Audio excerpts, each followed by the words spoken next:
Hey guys, so currently I am making my celery juice and I have my buddy here because he always likes to have a little bit of the celery too. Yep, you do. And what we're going to talk about in this video is the fact that I have this Anama juicer. This is the juicer that I love because I can juice a whole bunch of juice really quickly. I used to have the Omega, but I would have to put each individual thing in and it would take forever. And on this one, you can literally just cut it up, throw it in, and then it juices. But the problem is a lot of people talk about the celery gets stuck. So what I do is to solve this problem is, see how small my celery is? I cut it really, really small. So if it gets stuck, it's just like this little bit.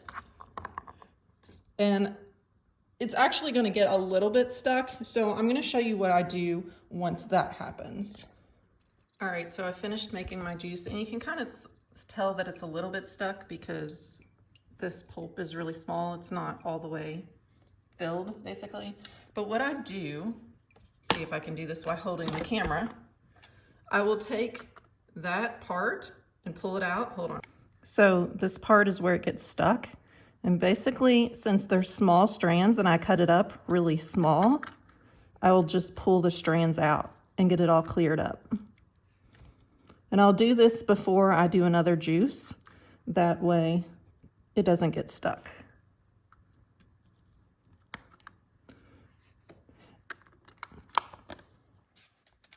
And then something else I will do once my next juice gets going, I will check it to make sure the pulp is still coming out. If not, I'll basically unsnap it and pull out the rest of the celery.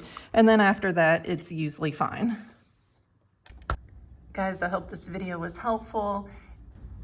If you have any more tips, put them in the comments below. Subscribe to my channel and give me a thumbs up because it helps my channel.